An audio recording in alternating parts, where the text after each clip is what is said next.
Hello again everyone, and welcome to our final edition of Algebra 2 video lessons.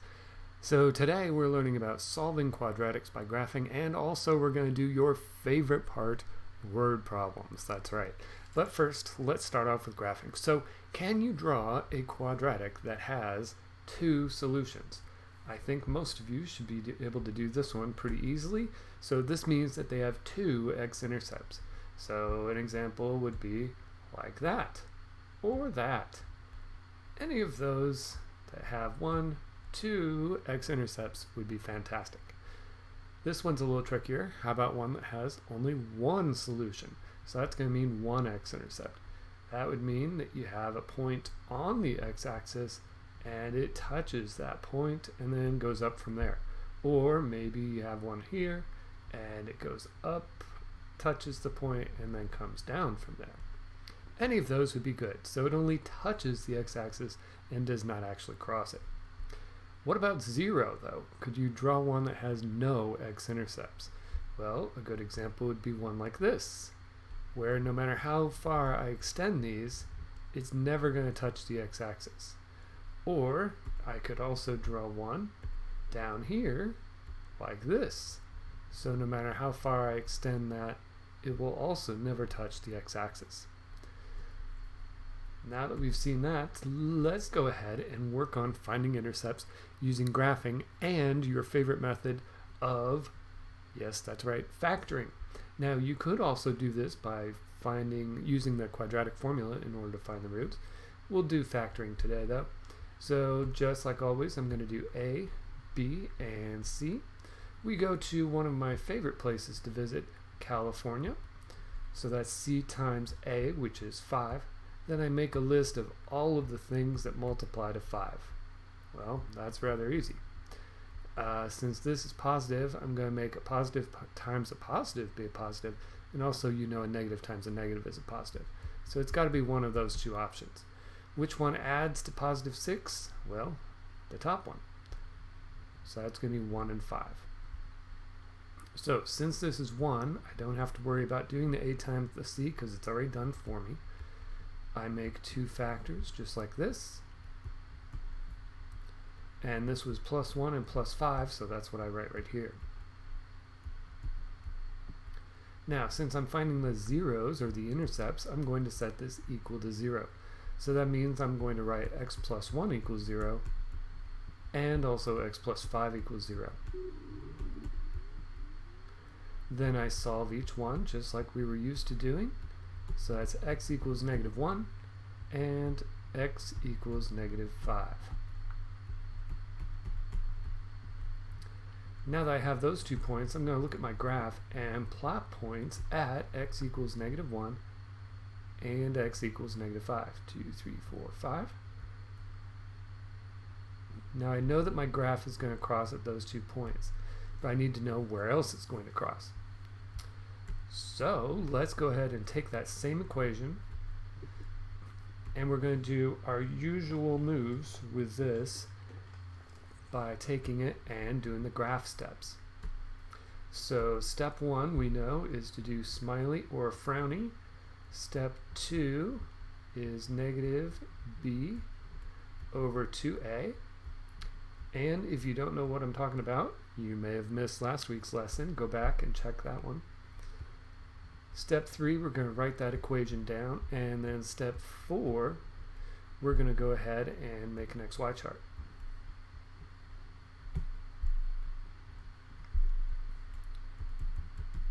Alright, so every single problem you do should look just like this. Every one of them will start looking like this. So I'm going to take this, in fact, and I'm going to make a copy of it so I can use it on all the other problems. Now in step 3, remember, we're going to take the equation that we have, and every time I see an x, I'm going to put a blank. So this was blank squared plus 6 blank plus 5. There's your blanks. Alright, now we're ready to go.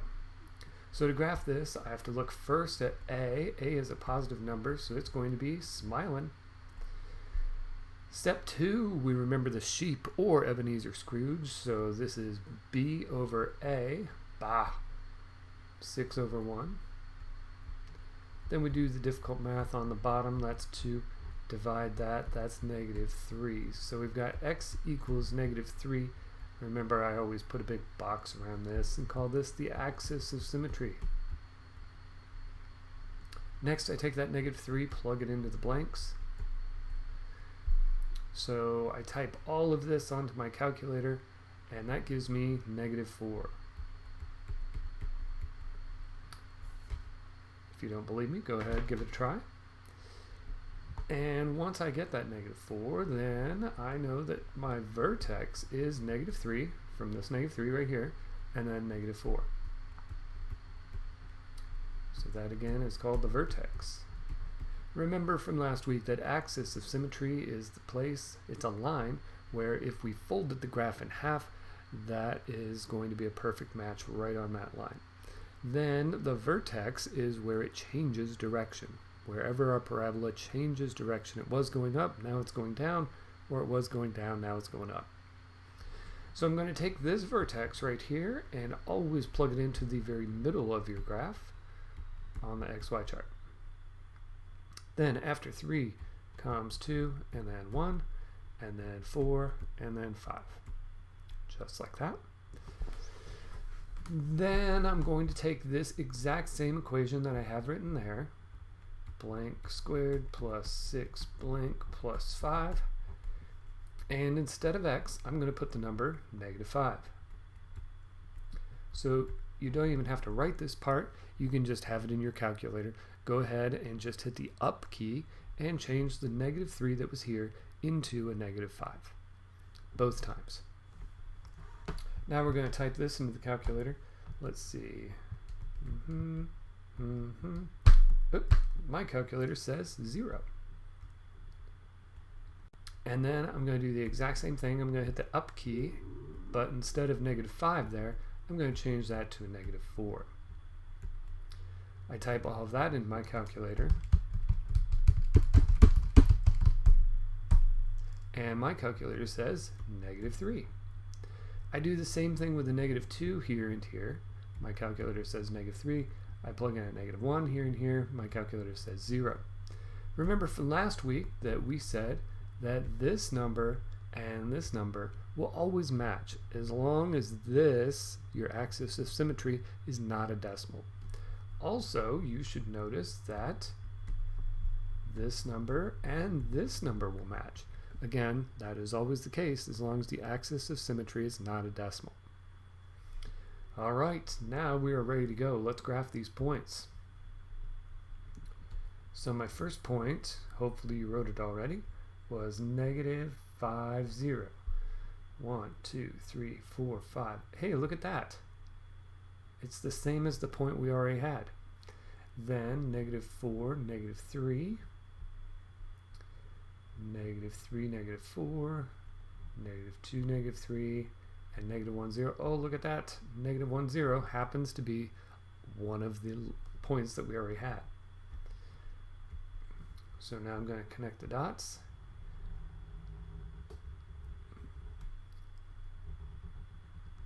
Just like that. Now you're wondering, well, why'd we go to the trouble of factoring since we were going to have those points here anyways? Well, sometimes on the XY chart you'll happen to have those x-intercepts. Sometimes you won't have those x-intercepts.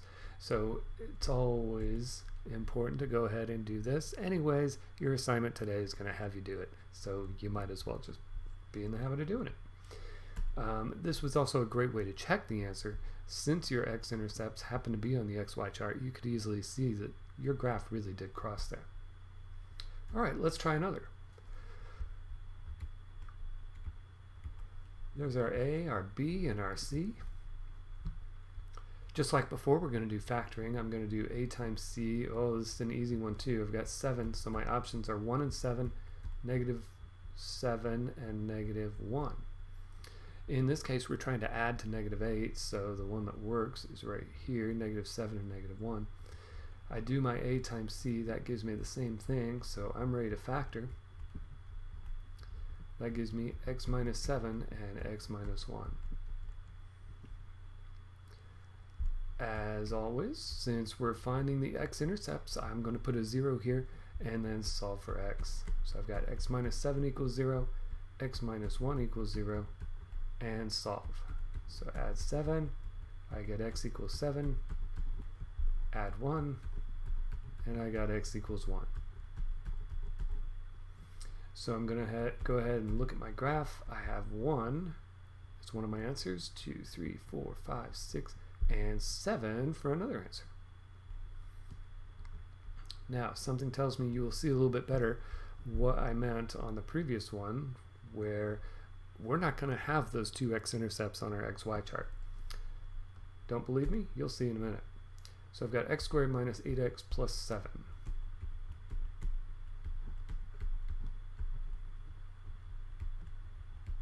And now I'm going to look at our ABCs.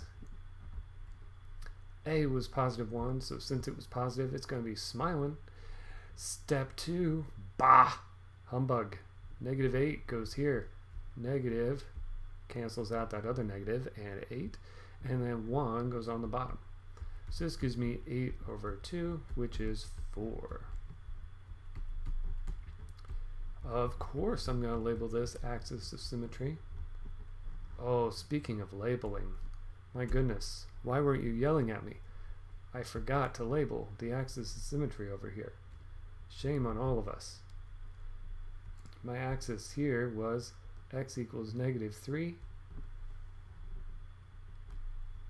So of course I label x equals negative 3. Does it cut the graph in half? Yes. Was it smiling? Yes. And was the point negative 3, negative 1, 2, 3, 4? Was that our turning point? Oh, yes it was. Okay. So now I know I did that one right. I was so confident I didn't even check it. I'm sorry. Alright, so back to this problem. I have my axis as x equals 4. I'm going to go ahead and write down my original formula. Y equals blank squared minus 8 blank plus 7. Inside those blanks, of course, I'm going to fill it in with a 4. Okay, now I'm going to turn on my calculator again because it has gone to sleep. Hopefully you have not. And I've got all that just like that. And I'm going to write vertex here so I don't forget. Put a big box over there. Great. So that 4, negative 9 will go here in the middle. And then I remember to count just like Dora taught me. So 4, 5, 6, 6, 5, 4, 3, and 2. Next, I don't even write out this part, but on my calculator, I'm going to go hit the up key and change all of those 4s that I had right here and here, and change those 4s to the number, you guessed it, 2. So put a 2 there. Now I'm going to type that in my calculator. You go ahead too. Why should I have all the fun? Alright, my calculator is saying negative 5. I believe it. And then I do the same with negative 3, and 5, and 6. I may have worked these out already. Alright, so as usual, the top and the bottom match, the in-betweeners both match, so I know that I did the math right. Also, I already did this problem, so I'm pretty certain. Alright, so now I'm going to go ahead and graph these points. 2, negative 1, 2, 3, 4, 5 goes here. 3, negative 8 is there. 4, negative 9. 5, negative 8. And 6, negative 5. So as you can see, right now, just from that XY chart, I don't know where it's crossing the x-axis. But thankfully, since I factored, I now see where it crosses, so I can extend my lines.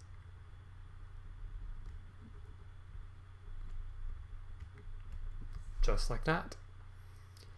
And this time I'm not going to forget our axis of symmetry was at x equals 4. So let's draw a line through x equals 4. 1, 2, 3, and 4. It's right here. And I'm going to label it, of course, x equals 4. Does that cut the graph in half? Oh, yes, it does. Was it smiley? It looks smiley to me. And was my turning point at 4, -9? Let's find 4, -9. That's right here. Does it change direction there? Oh, yes, it does. So we know that our graph is perfect. The fact also that the X-Intercepts crossed at a decent place compared to our graph that we originally had from the XY chart, that's a good sign too. You ready to try one without a 1 for the A? Good, let's give it a shot. So I see that these are all even numbers, so that tells me it's a great idea to take out whatever they have in common. In this case, I could do factor trees if I wanted to. 2 is just 2, 8 is 2, 2, 2, and 6 is 2 by 3. So hopefully you agree that these all have 2 in common. So my GCF is 2. Factor out that 2, so that means I'm dividing all these by 2. Once I factor out that 2, that's going to give me an x squared here, minus 4x and plus 3. Alright, as soon as I have that, all I'm going to do is drop down that 2. Now I have a new a, b, and c.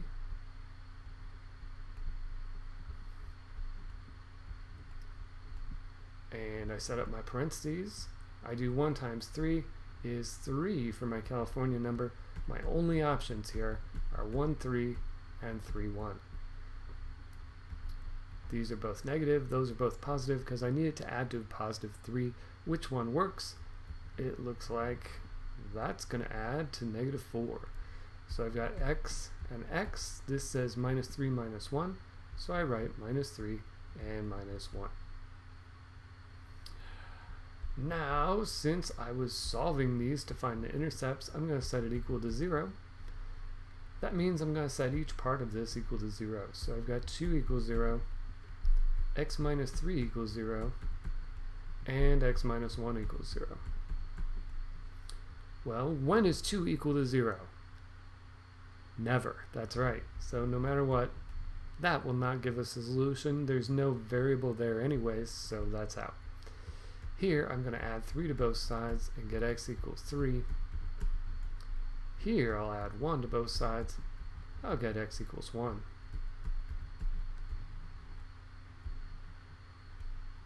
And there are my 2 answers. So on my graph, I'm going to go ahead and plot the points 3 and 1. Just like that. Next, let's go ahead and graph this. I've got y equals 2x squared minus 8x plus 6 was my problem. So I'm going to go ahead and copy and paste that same stuff that I had before. This one, let me write my ABCs again. This one is positive for A, so it's going to be smiling. This one is negative 8 and 2 because of B over A. So this gives me 8 over 4, which is 2. As always, I'm going to label this axis, draw a big box around there so I don't forget. Then again, I'm going to copy my original formula, which is y equals 2x squared minus 8x plus 6. Instead of x, what am I going to put? Hopefully you said that 2 right there. Now I'm going to type all of this into the calculator. Don't forget your parentheses. They're not just there for decoration. And my calculator says -2. So I know that my vertex is 2 from this axis, symmetry x, and -2 from that y.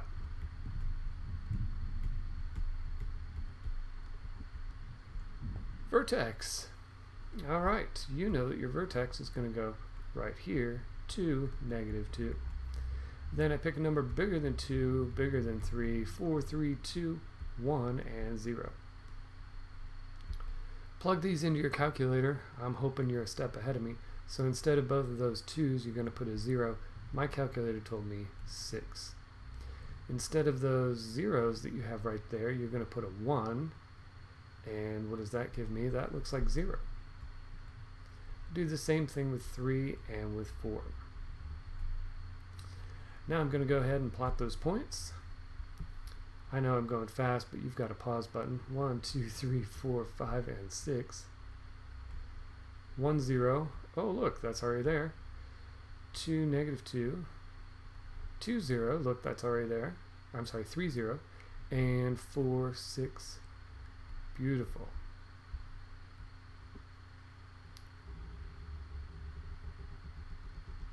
Alright. Well, that was not too bad. As usual, we're going to draw our axis symmetry.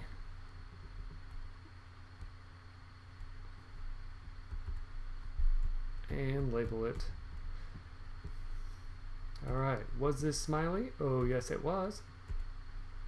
Did we have an axis symmetry that cuts the graph in half? Oh, yes it does. Was our vertex our changing point at 2, negative 2? 2, negative 2 is right here. Did it change direction there? Oh, yes it did. So that is a fantastic graph. Alright, my hope. Now let's go on to some word problems. This magical formula, if it's not already in your notes, you should put it there now. Okay, this formula is always going to be the exact same as long as you're on Earth and you're using the English system using feet.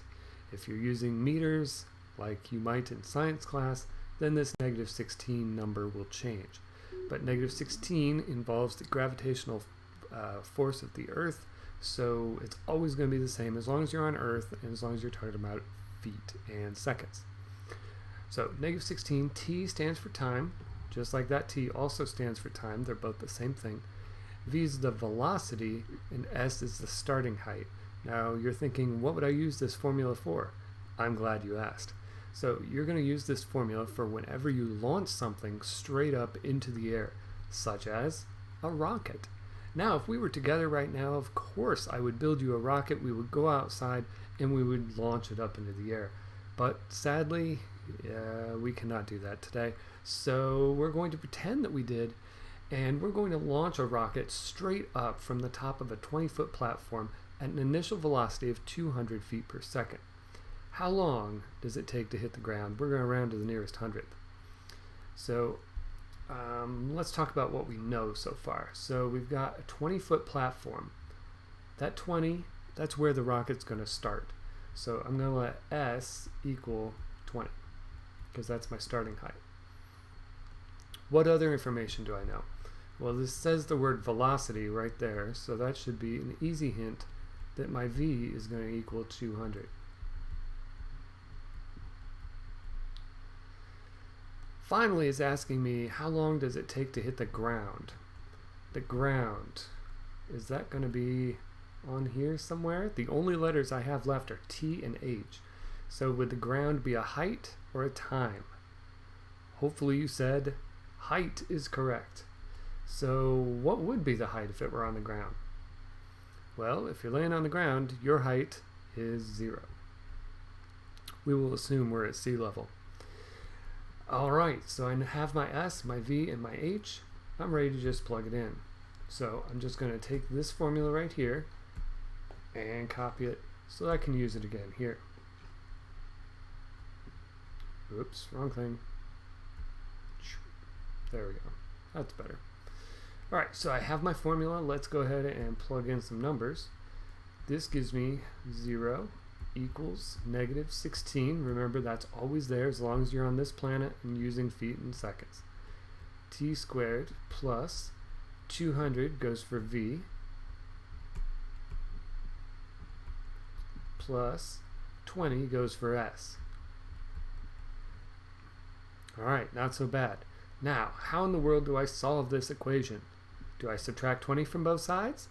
A lot of people would say yes. Not you though, you're super smart. You know that you want this to equal 0 because I have a variable squared. So since it's squared, I want to use, you guessed it, the quadratic formula. There's A, B, and C. So remember, if this does not equal 0, I would have moved this number to the other side. Let's say this number had been 50. I would subtract 50 from both sides. That's my alarm going off telling me to wake up. I'm awake.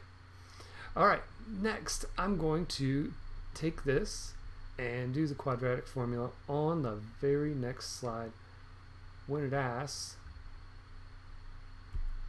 what is the height of my rocket at 3 seconds? No, that's not right. Sorry, that's not the question I thought it would be.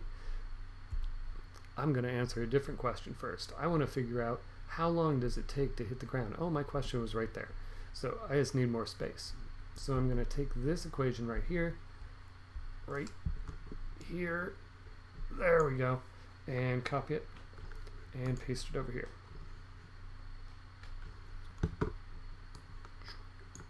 Alright, now that we have that, I am ready to go with my quadratic formula.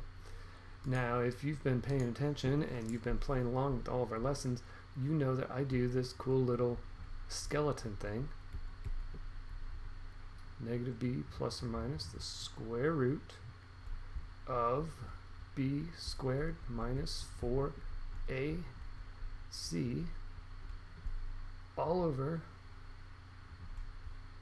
2a. And you know that every time I do one of these problems, basically I just take this and I copy.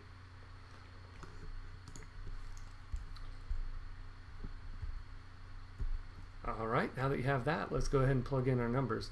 So you remember Chewbacca's younger sister, Babaka, B,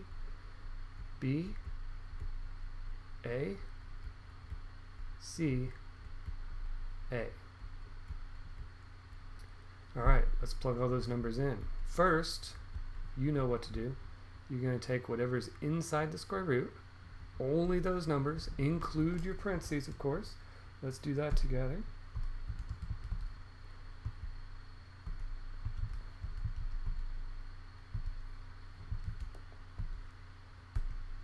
Okay, my calculator has a big old number. Don't freak out. It's supposed to be big. Remember, we're launching a rocket. Also, these numbers won't necessarily be pretty because, well, this is real life. So I worked out all of that, and my calculator gave me a huge number. It was 41,280.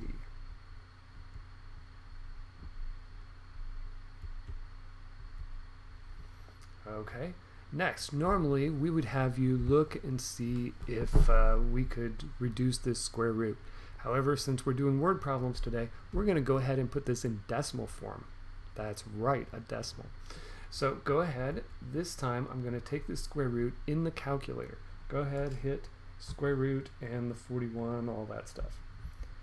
Alright, we're going to round to the nearest hundredth. So my calculator says that that is 203.17. Copy everything else.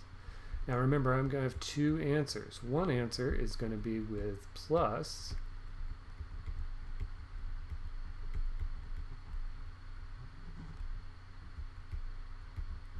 and my other answer is going to be the same. The only difference is going to be that this is a minus because this was plus or minus.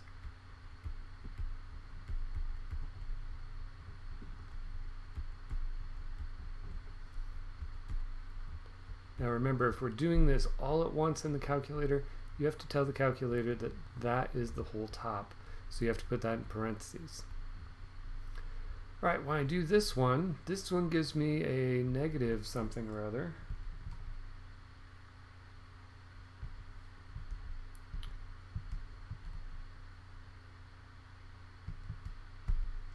Negative 0.099. And then this one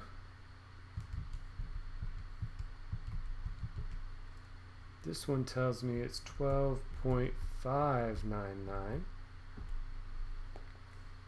Okay, only one of these answers can be correct because remember our question was how long does it take to hit the ground? So how many seconds? Could it take me negative seconds to hit the ground? Well, unless you have a time machine, that's not going to work. And honestly, if we did have a time machine, would we be here?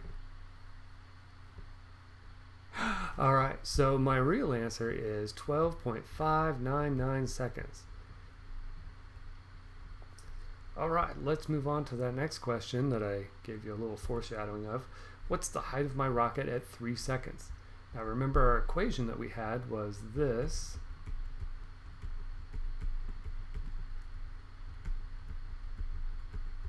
So that's our equation for this rocket because we know where we started and we know the velocity. This one says 3 seconds. So where am I going to put my 3? Is that a height or a time? Hopefully you're thinking time. So instead of t, there and there, I'm going to put 3. Now this one's going to be a lot easier to solve because you'll see that everything's on one side of the equation. Alright, instead of t, I'm putting my 3. I'm typing all of this into the calculator. Don't forget your parentheses.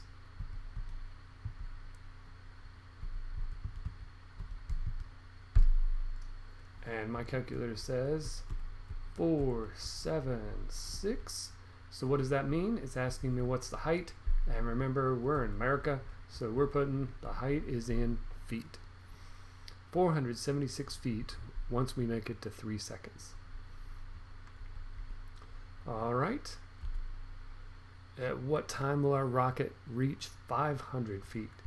Remember, our equation is h equals negative 16t squared plus 200t plus 20. 500 feet. Well, where does 500 go? Is this a time or a height? Time, height. It's got to be one of those two because those are our only letters left. So 500 feet, that is going to be a height. So instead of h, I'm going to put 500. And then copy everything else.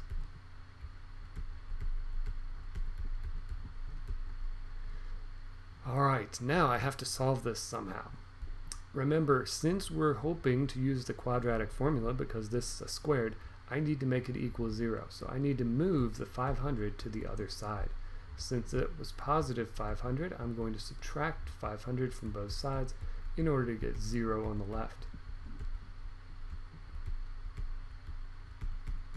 That gives me a negative 480.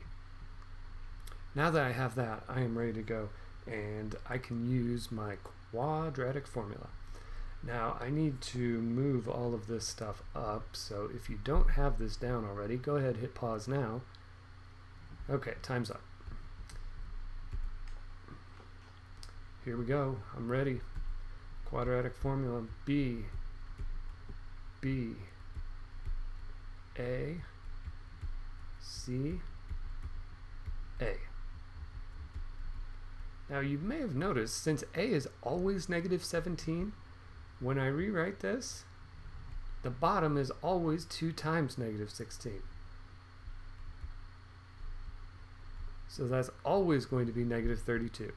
So once again, since negative 16 is here touching the t squared every time we do this problem, that's your A. A will always go on bottom with that 2.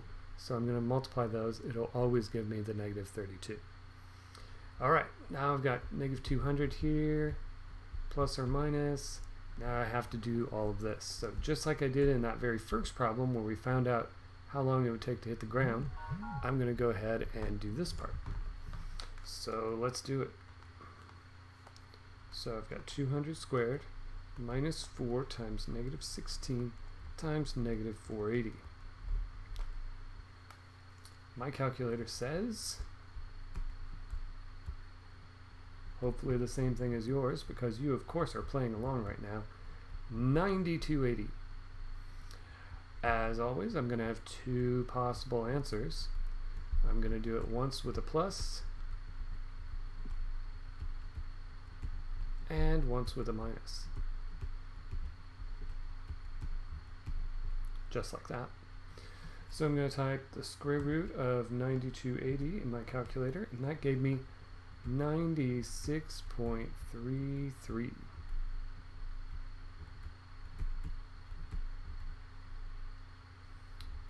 Okay. Now remember, in that first problem we had 1 negative answer for time and 1 positive answer. So the negative answer did not work. Wait till you see what happens here. So I'm going to go ahead and do negative 200 plus my 9633, put that in parentheses, and then divide by negative 32. That gives me positive 3.24. We're going to go ahead and round to the nearest hundredth. Then this one, I do the same thing. You know what? I can hit up and just change that plus sign to a minus sign instead of typing all of that in again. That gave me negative 9.26. Look at this. Both of these are positive values. How could it be in two places at the same time? Or I guess in this place, the same place at two different times? Well, good question. So here's our rocket graphed over time. It goes up, then it comes down. And if I wanted to know when it reached a certain height, like 500 feet for example, when will it reach this spot? It's going to reach it on its way up, and it's going to reach it on its way down. So it's going to hit that spot at two different times. That's why I have two different answers, and both are correct and necessary to have. All right. At what time will the rocket reach its peak height? So if we're talking about heights and the peak height, let's think about what this looks like. So the rocket goes up and then comes down. The peak height would be, well, this point right here. How do we find that x value? Hopefully you remember that means just doing the axis of symmetry, where you do x equals negative blank over 2 blank. But this time, instead of x, we were using t in our equation. So I'm going to put a t here instead. T represents time, so at what time will the rocket reach that peak height? That makes sense. Alright, so going back to our beautiful equation, let's write it down. H equals negative 16t squared plus 200t plus 20. So instead of b, I'm going to put 200 right there, and instead of a, I'm going to put negative 16. Again, that bottom is always going to give you negative 32. So my calculator, I'm typing negative 200 divided by negative 32. My calculator gave me 6.25.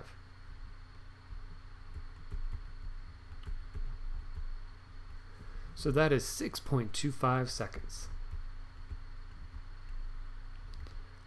That's when it reaches its peak height. Now if I had to ask you what is your rocket's peak height, we know that it's going to reach that spot when the time is 6.25 seconds. And we know that our equation is this. We've been using the same equation for this whole experiment here. So if t is 6.25, I'm going to substitute 6.25 in place of those t's. So let's do it. Instead of t, I'm going to put a blank and then fill in those blanks with the 6.25.